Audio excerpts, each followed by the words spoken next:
اور چوتھی چیز کیا ہے؟ چوتھی چیز یہ ہے کہ اللہ سے ہمیشہ استغفار کرے. استغفار. یاد رکھیں کہ دنیا کے تمام مسائل کا حل استغفار ہے. دنیا کے تمام مسائل کا حل استغفار ہے. لیکن مصیبت یہ ہے نا جی، ہم اپنے تمام مسائل بجائے اللہ کے سامنے رکھنے کے بابوں کے سامنے رکھتے ہیں، پیروں کے سامنے رکھتے ہیں، تعویذ والوں کے سامنے رکھتے ہیں بھائی پتہ نہیں کن کے سامنے رکھتے ہیں. بھائی ایک آدمی اگر مسلمانی کا دعویٰ کر رہا ہے کہ میں مسلمان ہوں، اور اس کا یہ دعویٰ بھی ہے کہ بھائی میرا خالق اللہ ہے، تو پھر اس کی غیرت کیسے گوارا کر سکتی ہے کہ جس کا خالق اللہ ہے وہ اللہ کو چھوڑ کر کسی اور کے در پہ چلا جائے؟ بھائی میرا بیٹا اگر کوئی چیز ضرورت ہوگی تو مجھ سے کہے گا نا جی، میرے پڑوسی سے کہے گا تو میری غیرت گوارا کرے گی؟ نہیں کرے گی. بیٹا میرا ہے،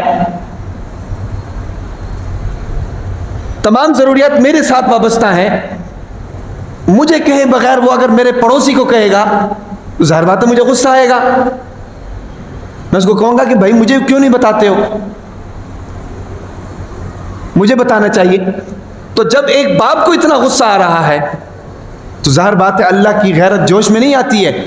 اللہ تعالیٰ نے قرآن مجید میں کیا فرمایا کہ ان اللہ لا یغفر ان یشرک بہ ویغفر ما دون ذلک لمن یشاء.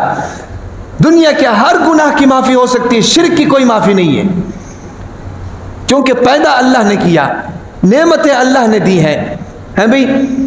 24 گھنٹے اللہ تعالیٰ کے احسانات کے نیچے دبا ہوا ہے، اور اس کے باوجود اللہ کو چھوڑ کر اللہ کے غیر کے پاس جا رہا ہے، اپنی خواہشات لے کر، اپنی ضروریات لے کر اور اپنی مشکلات لے کر. لہٰذا اللہ کی غیرت اس کو گوارا نہیں کرتی ہے. تو میں بتا یہ رہا تھا کہ دنیا کے تمام مسائل کا حل استغفار ہے. استغفار. دیکھو بھائی امام احمد بن حنبل کا ایک واقعہ ہے. امام احمد بن حنبل کا اسی استغفار کے اوپر. امام احمد بن حنبل سفر کر رہے تھے، دوران سفر ایک جگہ پر شام ہو گئی، کسی مسجد میں گئے. مسجد میں جا کر بستر ڈال کر ابھی سوئے ہی تھے کہ مسجد کا مؤذن آ گیا. انہوں نے کہا کہ بھائی آپ کون سوئے ہوئے ہو، مسجد میں سونے کی اجازت نہیں ہے. امام احمد بن حنبل کا بوریہ بستر گول کیا اور اس کے کندھے پہ رکھ کے باہر نکال دیا. اس کو کیا پتا کہ یہ امام احمد بن حنبل ہے، یہ امام احمد بن حنبل کا واقعہ ہے. بوریہ بستر اس کے کاندھے پہ رکھا اور اس کو باہر نکال دیا. امام احمد بن حنبل جناب مسجد کے کسی کونے خدرے میں آ کر دوبارہ لیٹنے کا ارادہ کر رہے تھے تو سامنے کہیں دکان تھی. دکاندار آیا، اس نے دیکھا کہ بھئی مسافر ہے، مسجد میں سونے نہیں دے رہا مؤذن صاحب، کیوں نہ میں آج دکان میں ساری رات، دکان کھلی ہوئی ہے، اس کو اپنے دکان میں سلا دوں. امام احمد بن حنبل کو لے کر دکان میں آ گیا اور کہا کہ حضرت میں تو ساری رات آج دکان میں بیٹھنے کا ارادہ ہے، تو تم میری دکان میں سو جاؤ. انہوں نے کہا جی بہت مہربانی، اللہ تعالیٰ آپ کو عزت دے. امام احمد بن حنبل نے بسترا بچھایا اور سو گئے.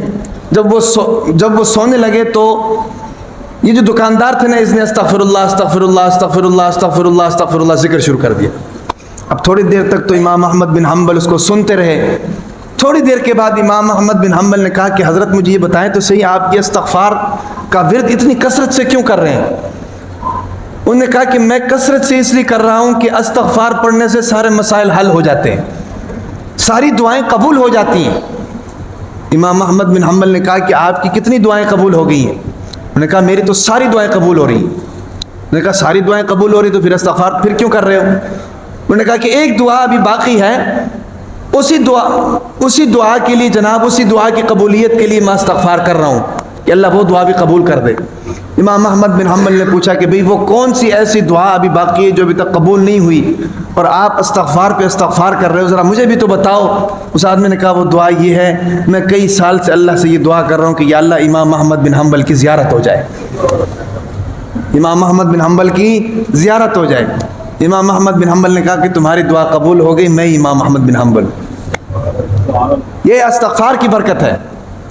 اس کی وجہ کیا ہے؟ دعائیں قبول کیوں ہوتی ہیں؟ سوال یہ ذہن میں آتا ہے نا.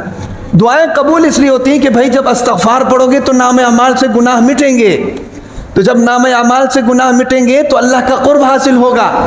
جس دل میں ناپاکی ہوتی ہے وہاں اللہ نہیں آتے ہیں. جس کی روحانیت خراب ہوتی ہے وہاں اللہ تعالیٰ نہیں آتے ہیں. تو جب روحانیت پاک ہوگی، جب نام اعمال پاک ہوں گے، جب دل کی دنیا استغفار پڑھنے سے پاک ہوگی تو اللہ تعالیٰ کا قرب حاصل ہوگا. تو جب اللہ کا قرب حاصل ہوگا تو ہاتھ اٹھانے کی دیر ہے، ادھر دعا قبول ہو جائے گی. سمجھ آ رہی کہ نہیں؟ تو کامیابی کے لیے بھائی چوتھی چیز کیا ہے؟ کثرت سے استغفار. اللہ تعالیٰ مجھے بھی کرنے کی توفیق عطا فرما دے اور آپ کو بھی کرنے کی توفیق عطا فرما. یہ چوتھی چیز ہے.